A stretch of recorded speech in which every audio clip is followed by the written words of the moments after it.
اعوذ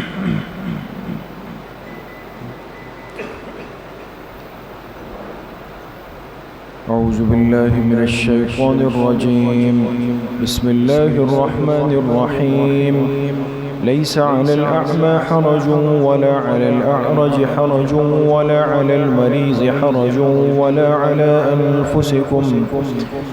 ولا على أنفسكم أن تأكلوا من بيوتكم أو بيوت آبائكم أو بيوت أمهاتكم أو بيوت إخوانكم أو بيوت أخواتكم أو بيوت أعمامكم أو بيوت عماتكم أو بيوت أخوالكم أو بيوت خالاتكم أو ما ملكتم مفاتحه أو صديقكم ليس عليكم جناح أن تأكلوا جميعا أو أشتاتا فإذا دخلتم بيوتا فسلموا على أنفسكم تحية من عند الله مباركة طيبة كذلك يبين الله لكم الآيات لعلكم تعقلون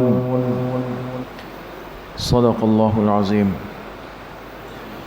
یہ سورۃ النور کی آیت نمبر 61 آپ حضرات کے سامنے تلاوت کی گئی ہے۔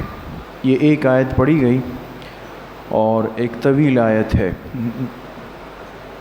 پچھلی آیات میں جیسے آپ کے سامنے بات چل رہی تھی کہ اللہ پاک نے ایمان والوں کو تنبیہ فرمائی، متوجہ کیا کہ اپنی بچوں کی تربیت بچپن ہی میں بالغ ہونے سے پہلے ہی اس انداز میں ماں باپ کرے کہ ان کو یہ بھی اندازہ ہو جائے اور وہ معصوم بچے بھی یہ سیکھ جائے، سمجھ جائے کہ مجھے اپنے گھر میں اپنے ماں باپ کے کمرے میں دوسرے کے کمرے میں جاتے ہوئے اجازت لینی ہے، کب داخل ہونا ہے، کب نہیں جانا ہے، وہ کون سے 3 اوقات ہے جس میں چھوٹے نابالغ بچے بھی جو چل پھر سکتے ہیں، بول سکتے ہیں، ان کو تربیت دی جائے۔ یہ ساری باتیں تفصیل کے ساتھ آپ حضرات کے سامنے آئی۔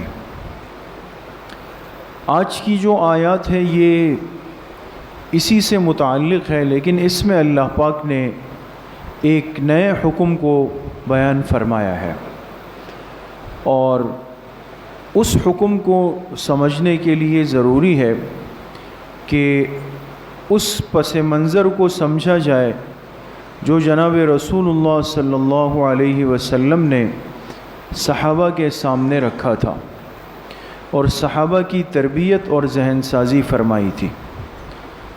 تو وہ جو ان کے پاس جو تربیت تھی اور جس ترتیب پر وہ زندگی گزار رہے تھے، اسی کے تناظر میں اللہ پاک نے اس آیت کو اتارا۔ پہلے اس آیت کا ترجمہ آپ حضرات سن لیں اور پھر اس سے متعلق مختصر بات کرتے ہیں۔ اس آیت کا ترجمہ ہے لیس علی الاعمى حرج، کوئی حرج نہیں ہے نابینا پر، نابینا اندھے پر، ولا علی الاعرج حرج، اور کوئی حرج نہیں ہے اعرج جو پیر سے معذور ہو یعنی لنگڑا کر چلتا ہو، اس پر بھی کوئی حرج نہیں، ولا علی المریض حرج، اور کسی بیمار پر بھی کوئی حرج نہیں، ولا علی انفسکم، اور خود تمہارے اوپر بھی کوئی حرج نہیں، ان تأکلوا من بیوتکم، کہ تم کھانا کھاؤ اپنے گھروں میں سے، او بیوت آبائکم، یا اپنے والد کے گھر میں سے، یعنی والد مثال کے طور پہ بیٹا الگ رہتا ہے، والد الگ ہے، تو جا کے تم والد کے گھر سے کھانا کھاؤ، کوئی مذائقہ نہیں، او بیوت امہاتکم، یا اپنی ماؤں کے گھر سے کہ والدہ الگ ہے، اس کے گھر سے جا کے کھانا کھائیں،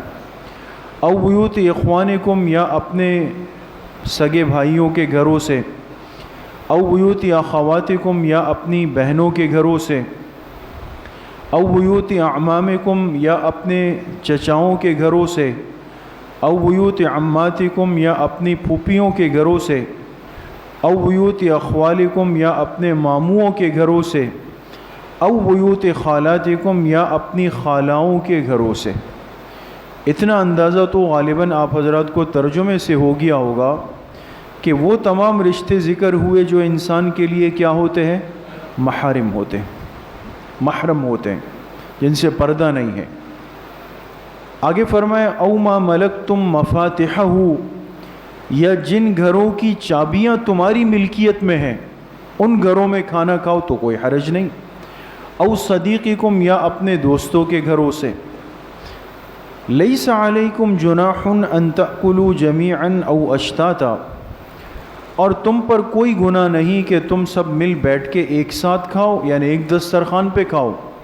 او اشتاتا، اور اس میں بھی گناہ نہیں کہ تم الگ الگ ہو کے کھاؤ انفرادی طور پہ۔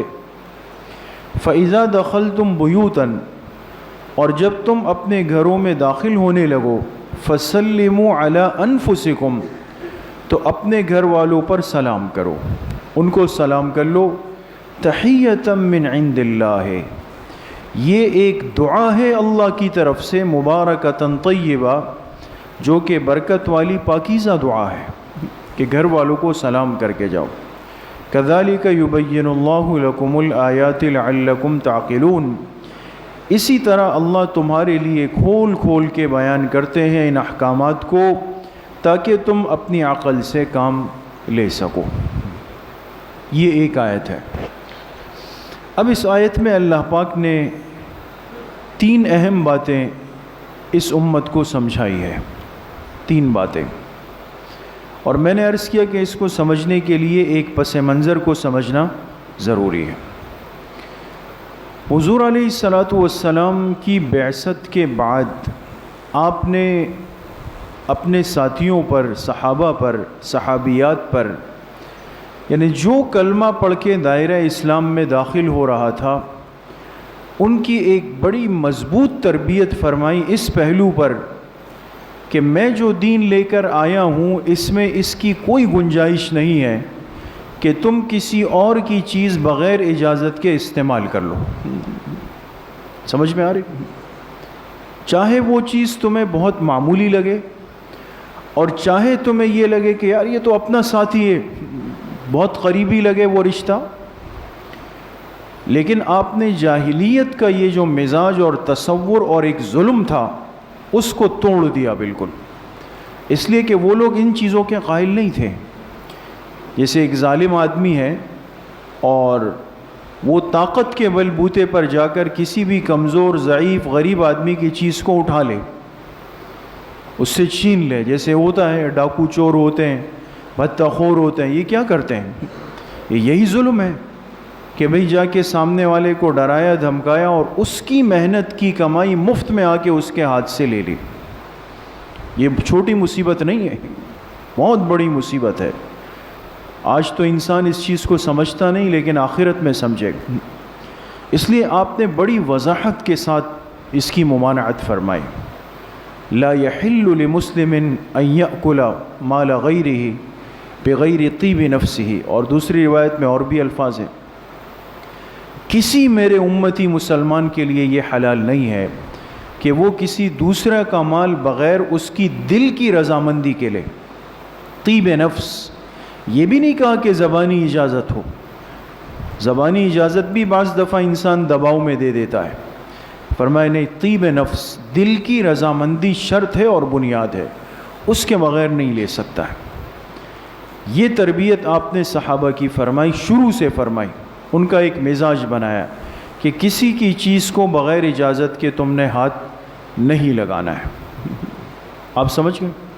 ایک طرف تو یہ بات آئی، دوسری طرف مکہ مکرمہ کی جو 13 سالہ زندگی تھی، مکی زندگی، وہ تکلیفوں کا مجموعہ تھی، اور اس میں زیادہ تر آپ علیہ السلام کے قریب آنے والے جو حضرات تھے وہ ضعفاء تھے، مالی اعتبار سے کمزور طبقہ تھا، ایک وقت کا کھانا ہے تو ایک کا نہیں ہے، کئی کئی دنوں کے فاقے ہوتے تھے۔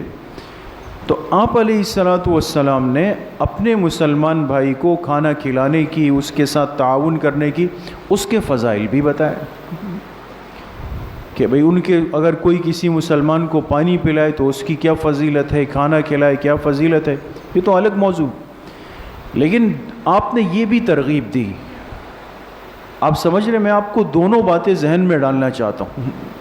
تو ایک طرف صحابہ سمجھ گئے تھے کہ کسی غیر کی چیز بغیر اجازت کے ہم نہیں لے سکتے، استعمال نہیں کر سکتے، تو جہنم کی آگ ہے۔ دوسری طرف ان کے سامنے یہ بھی تھا کہ اگر کوئی میرا مسلمان بھائی غریب ہے، کمزور ہے، معذور ہے، نابینا ہے، تو اس کو کھانا کھلانے کے اور اس کو گھر لے جا کر اس کو پیٹ بھرنے کے فضائل کیا ہیں۔ اب یہ دو باتیں جمع ہو گئی نا، دونوں باتیں ہو گئی۔ اس سے بعض صحابہ کے ذہنوں میں ایک تشویش اور ایک خوف کی کیفیت بنی، خاص طور پہ وہ صحابہ کہ جو کمزور تھے، مالی اعتبار سے کمزور تھے، اور جن کو کوئی اگر اپنے گھر کھانے پہ لے جاتا تھا تو جب یہ حکم آیا تو وہ گھبرا گئے، اور ان کو ایسا لگا کہ بھئی ہم تو مالی اعتبار سے ہم کمزور ہیں اور اس کے گھر جا رہے ہیں، اب پتہ نہیں کہ اس دل سے بیچارہ مطمئن بھی ہے یا خود اس کے گھر والوں کی کیا کیفیت ہے، اور میں وہاں جا کے زیادہ کھانا کھاؤں، اس کے گھر والوں کے لیے کم بچ جائے، میری وجہ سے میرا یہ مسلمان بھائی تکلیف میں آ جائے گا۔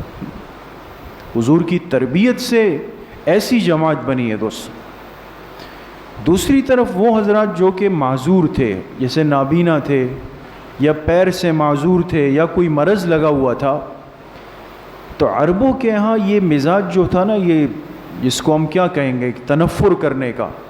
انسان بعض دفعہ ہوتا ہے نا بھئی، کوئی بیچارہ کھانس رہا ہے یا نزلہ ہو رہا ہے یا کسی کو کوئی عیب ہے، تو انسان چاہتا ہے یہ کھانے میں مجھ سے ذرا دور بیٹھ جائے۔ ایک تو دیکھیں طبیعت ہے، طبیعت الگ چیز ہوتی ہے، لیکن کوئی یہ تو نہیں کرے گا نا کہ سامنے سے اس کے برتن اٹھا لے تاکہ اس کو احساس دلائے کہ بھئی آپ میں یہ مرض ہے اس لیے میں آپ سے دور ہو رہا ہوں، یہ بھی نہیں کر سکتا۔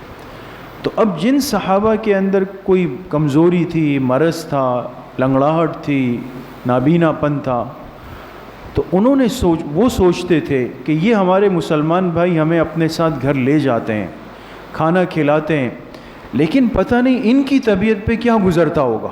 ہم تو کھانستے بھی ہے پیر پھیلا کے، اس لیے کہ ایک پیر معذور ہے، کبھی پھیلا کے بیٹھتے ہیں، دو آدمیوں کی جگہ پکڑ لیتے ہیں۔ کوئی نابینا تھے تو نظر نہیں آ رہا، تو اس کو لگتا تھا کہ ایسا نہ ہو کہ زیادہ کھا لیا، ان کے لیے کیا کیا۔ تو نتیجہ یہ نکلا کہ اب اگر کوئی کسی کو اکرام کے لیے لے جانا چاہتا، وہ معذور ہوتا، تو وہ کہتا نہیں بھائی میں معذرت کرتا ہوں، ایسا نہ ہو مجھ سے آپ کی حق تلفی ہو جائے۔ سمجھ رہے ہیں آپ بات؟ یہ بات ہوئی تو اللہ پاک نے آیت اتاری، فرمایا اس میں کوئی حرج نہیں ہے، کوئی ممانعت نہیں ہے۔ اگر تمہارے ساتھ کوئی نابینا جائے، کوئی پیر سے معذور جائے، کوئی مریض جائے تو بالکل لے جاؤ۔ باقی معمولی اونچ نیچ ہے کہ اس نے زیادہ کھایا، کم کھایا، اچھا کھایا، کم کھا لیا، جگہ زیادہ پکڑ لی، فرمایا ان چیزوں سے درگزر کر لو، پھر اپنے گھر لے جاؤ۔ تمہارے پاس وسعت نہیں ہے تو وہ قریبی رشتہ دار، بعض رشتے میرے دوستوں بزرگوں ایسے ہوتے ہیں کہ انسان کو ان پر 100% اطمینان ہوتا ہے کہ میں اپنے اس ساتھی اور اس مہمان کو اگر اس وقت اپنے بھائی کے یا اپنی خالہ کے یا اپنے چچا کے گھر لے جاؤں تو وہ اتنے اکرام مزاج والے ہیں کہ وہ ناراض نہیں ہوں گے، وہ خوش ہو جائیں گے۔ تو اللہ نے ان رشتوں کا تذکرہ فرمایا کہ جو تمہارے محارم رشتہ دار ہے، اگر تمہارے گھر میں کھانے پینے کے اسباب نظم برابر نہیں ہے اور کوئی مہمان آ گیا لے جانا چاہتے ہو تو پھر دیکھ لو، والدین ہیں، بہن بھائی ہیں، پھپھی خالہ ہے، چچا ماموں ہیں، ان کے گھر معلوم کروا لو، اگر انتظام ہو وہاں لے جاؤ، وہاں بھی لے جا سکتے۔ سمجھ میں آ گئی؟ اچھا، اسی طریقے سے بعض دفعہ یہ ہوتا تھا، اور یہ ہمارے معاشرے میں بھی ہے، کہ کوئی ساتھی سفر پہ جا رہا ہے۔ اب جیسے آپ کے کوئی دوست سفر پہ جا رہے ہیں کچھ عرصے کے لیے، پوری فیملی کے ساتھ جا رہے ہیں، 1 مہینے کا سفر ہے، تو وہ کیا کرتے ہیں، اپنے قریبی ساتھی یا پڑوسی کو گھر کی چابی دے دیتے ہیں، ذرا گھر کا خیال رکھیں، 15 دن کے بعد کام والی صفائی کرے گی، آپ ذرا نگرانی رکھیے گا، اور 1 ہفتے بعد ذرا آ کے چیک کیجیے گا دروازے کھڑکیاں بند ہے نا۔ انسان جس پر مطمئن ہوتا ہے اس کو اپنے گھر کی چابی دے دیتا ہے، آپ خیال رکھیں۔ اچھا، بعض جو بڑے ظرف کے لوگ ہوتے ہیں، عالی ظرف لوگ، وہ کیا کرتے ہیں، کہتے ہیں بھئی یہ چابی ہے آپ لے لیں، اگر اس دوران آپ کو میرے گھر استعمال کرنے کی ضرورت پڑی، آپ کے مہمان آ گئے، کوئی خوشی غمی ہو، تو آپ کا گھر ہے، آپ استعمال کریں۔ اور کہا بھئی میرے فریج میں سامان پڑا ہوا ہے، میں تو جا رہا ہوں، خراب ہو جائے گا، اس میں دودھ ہے، جوس ہے، گوشت ہے، فلاں ہے فلاں ہے، آپ کو جب استعمال کرنا ہو آپ وہ چیز بھی استعمال کر لیں۔ ہوتے ہیں نا ایسے لوگ، تو یہ چیز بھی تھی۔ تو بعض صحابہ سفر پہ جاتے ہوئے اپنے گھروں کا اختیار اپنے ساتھیوں کو دے دیتے تھے، لیکن چونکہ وہ حدیث ذہن میں تھی کہ کسی کا مال اس کی اجازت کے بغیر نہیں لے سکتے، تو اس سے اتنا خوف آ گیا تھا کہ یہ لوگ چابیاں رکھتے تھے، گھر سنبھالتے تھے، لیکن کھانے پینے کی چیز کو ہاتھ نہیں لگاتے۔ تو یہ جو ایک سختی ذہن پر محسوس ہوئی تو اللہ پاک نے اس کی بھی وضاحت فرمائی۔ فرمائے تمہارے دوست کا گھر یا کسی کے گھر کی چابی تمہارے پاس ہو اور وہ تمہیں اجازت دے دے، تو اجازت کے بعد اس کے گھر یا اس کی چیزوں کو استعمال کرنے میں بالکل بوجھ محسوس مت کرو۔ یہ بات بھی سمجھ گئے دوستوں؟ اچھا، تیسری بات جو یہاں پر فرمائی وہ یہ تھی کہ اگر تم کھانے پینے پر بیٹھ جاؤ تو اگر ایک ساتھ بیٹھو تو بھی صحیح ہے، اور اگر الگ الگ بیٹھو تو اس میں بھی کوئی حرج نہیں۔ یہ کس بات کی طرف اشارہ ہے؟ عرب میں ایک قبیلہ تھا بنو کنانہ، یہ قبیلہ تھا اور بڑا با اثر قبیلہ تھا۔ اس قبیلے کا بڑا تذکرہ ہے حضور علیہ الصلاۃ والسلام کی بعثت سے پہلے بھی، بنو کنانہ کا۔ یہ لوگ متمول مالدار لوگ بھی تھے اور بڑے خاندانی لوگ تھے۔ تو یہ لوگ کیا کرتے تھے کہ یہ جو بنو کنانہ والے لوگ تھے، یہ لوگ مہمان کے بغیر کھانا نہیں کھاتے تھے۔ مہمان جب تک نہ آئے، دسترخوان پہ نہ بیٹھے، تو یہ لوگ کھانے کو ہاتھ نہیں لگاتے تھے، اور کہتے تھے بھئی گھر میں کھانا تیار ہے اور اللہ کی اتنی نعمتیں ہیں، اور کوئی مہمان نہیں آیا تو اس کا مطلب یہ کہ خدا نخواستہ کھانے میں برکت نہیں ہے۔ اس میں تو کوئی شک نہیں ہے کہ انسان اپنے دسترخوان پہ مہمان کو، غریب کو بٹھائے، لیکن اگر اس چیز کو آپ ایک لزوم کے درجے میں لے گئے تو وہ سختی بوجھ بن گئی۔ اب بوجھ بن گئی، اب کھانے کا وقت ہوا، بیوی بچے سب بیٹھے ہوئے ہیں، کھانا بھی رکھا ہوا ہے لیکن نہیں کھا رہے۔ کیوں نہیں کھا رہے؟ کہا بھئی آج مہمان نہیں۔ تو اللہ پاک نے اس کی بھی وضاحت فرمائی۔ فرمائے مہمان آ جائے تو مل کے کھا لو، نہ آئے تو اکیلے گھر والوں کے ساتھ کھا لو، اس چیز کو اپنے اوپر لازم مت کرو۔ سمجھ میں آ گئی؟ یہ بھی ہو گیا، اس کی بھی وضاحت ہو گئی۔ لیکن بہرحال پسندیدہ یہی ہے کہ انسان ایک اجتماعی شکل میں کھانا کھائے۔ یہ جو آج کل ہم تقسیم ہو گئے نا، ہر ایک اپنی پلیٹ میں کونوں کونوں میں ہو کے بیٹھ کے کھا رہا ہوتا ہے، ٹھیک ہے اگر عذر ہو اور کبھی کبھی ہو جائے ٹھیک ہے، لیکن حدیث پاک میں آتا ہے ایک صحابی آپ علیہ السلام کی خدمت میں آئے اور آپ سے شکایت کی کہ میں بڑی محنت کرتا ہوں، کماتا ہوں، مال جمع ہو جاتا ہے، لیکن جب دن گزرتے ہیں تو مال ختم ہو جاتا ہے، میں پھر خالی ہاتھ ہوتا ہوں، رزق میں برکت نہیں ہے۔ آپ علیہ السلام نے ان کو دو باتیں ارشاد فرمائیں۔ ایک فرمایا آئندہ جب کھانا کھاؤ تو گھر والے سب ایک دسترخوان پہ بیٹھ کے مل کے کھاؤ، الگ الگ مت کھاؤ، تم الگ الگ کھاتے ہو۔ دوسرا فرمایا جب بھی دسترخوان پہ بیٹھو پہلے لقمے سے پہلے بسم اللہ الرحمن الرحیم پڑھ لیا کرو۔ تو اس سے اندازہ ہوا کہ اجتماعی شکل میں کھانے سے اللہ پاک رزق میں برکت ڈال لیتے ہیں۔ آپ سمجھ گئے؟ یہ تین باتیں ہو گئی۔ چوتھی بات کا تعلق ایک الگ ادب سے ہے، وہ بالکل الگ بات ہے، اور چونکہ سورہ نور ختم ہو رہی ہے، صرف اس کی 3 آیتیں رہ گئی ہے، آگے اختتامی مرحلے میں ہے، تو اللہ پاک نے دوبارہ ایک ادب، اہم ادب کو بیان فرمایا اور ہر مسلمان کو اس کا مخاطب کیا۔ تم میں سے جو بھی اپنے گھر میں داخل ہو فَسَلِّمُوا عَلَىٰ أَنفُسِكُمْ تَحِيَّةً مِّنْ عِندِ اللَّهِ مُبَارَكَةً طَيِّبَةً۔ کبھی بھی بغیر سلام کے مت جاؤ اپنے گھر میں۔ باہر تو انسان سلام کرتا ہے، یا کسی اور کے گھر داخل ہو تو سلام کرتا ہے، لیکن یہ ایک کمزوری ہے ہماری زندگی میں کہ اپنے گھر جاتے ہوئے سلام بہت کم لوگ کرتے ہیں، بہت کم۔ تو آپ اللہ پاک نے فرمایا کہ سلام کرو، اور سلام بھی تحیتاً، یہ سمجھ کے نہیں کہ خانہ پوری ہو رہی، یہ ایک دعا ہے اور مبارکتاً طیبہ، برکت والی ایک پاکیزہ دعا ہے، یہ کر کے تم اپنے گھر کے اندر داخل ہو جاؤ۔ تو آج اس سنت کو بھی زندہ کرنے کی بہت بڑی ضرورت ہے. اور ایک بڑا جاندار اور عجیب و غریب وظیفہ جو آپ حضرات نے سنا بھی ہوگا اور مسلمانوں کو یہ سیکھنا بھی چاہیے. آج کل ہر ساتھی گھر میں بے برکتی کا شکار بھی ہے اور پریشان بھی ہے، لیکن ہم نے اپنے وہ سنت طریقے چھوڑ دیے، آسان طریقے. اس لیے حدیث پاک میں آتا ہے، جناب رسول اللہ صلی اللہ علیہ وسلم نے فرمایا کہ میرا جو امتی 3 باتوں پر عمل کر لے گا تو اس کے گھر اس کا رزق دروازہ توڑ کے داخل ہوگا، توڑ کے آئے گا. یعنی یہ اشارہ تھا کثرت رزق اور برکت کی طرف. پھر آپ نے فرمایا وہ 3 عمل کیا ہے؟ فرمایا جب گھر میں داخل ہو سیدھا پیر رکھ کے پہلے سلام کرے، سلام کرے. یہاں علماء نے اس حدیث کے ضمن میں لکھا کہ اگر گھر خالی ہو اور انسان کو پتہ ہو تب بھی سلام کرے، اس لیے کہ اللہ کے فرشتے ہوتے ہیں، تب بھی سلام کرے، السلام علیکم ورحمۃ اللہ، یہ کہہ کے گھر میں داخل ہو. نمبر 2 فرمایا اس کے بعد سورہ اخلاص 1 مرتبہ پڑھ لے. صحیح روایت ہے، سورہ اخلاص یعنی قل هو اللہ احد اللہ الصمد لم یلد ولم یولد ولم یکن لہ کفوا احد. تو سلام کیا، پھر سورہ اخلاص پڑھی. تیسرے نمبر پہ فرمایا اس کے بعد مجھ پہ درود شریف بھیج دے، درود پاک پڑھ لے. کوئی سا درود شریف بھی، افضل درود ابراہیمی جو نماز والا ہے. فرمایا جو امتی یہ 3 کام اپنے معمولات میں پابندی سے شامل کرے گا اس کا رزق اس کے دروازے کو توڑ کے آئے گا. اب حضور کا ارشاد ہے، اس میں کوئی شک کی گنجائش ہو سکتی ہے؟ سچ اور حق ہے.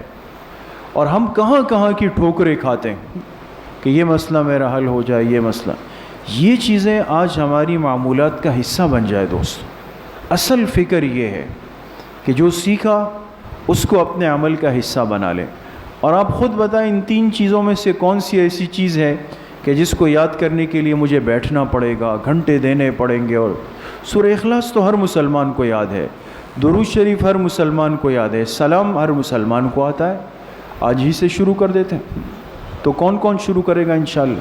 اللہ پاک ہم سب کو صحیح عمل کی توفیق نصیب فرمائے.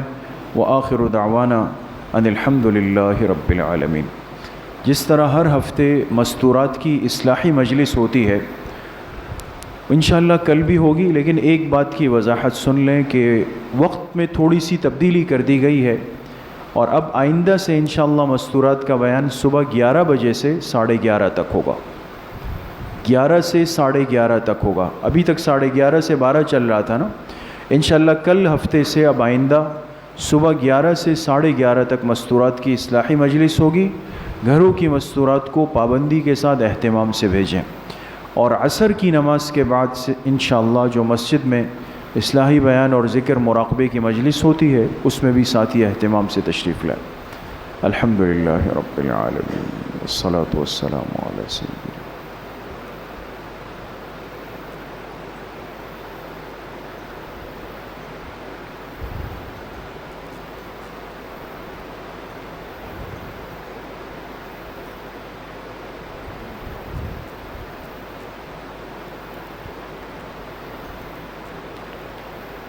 وصلی اللہ وسلم علی نبینا محمد وآلہ واصحابہ اجمعین برحمتک یا ارحم الراحمین.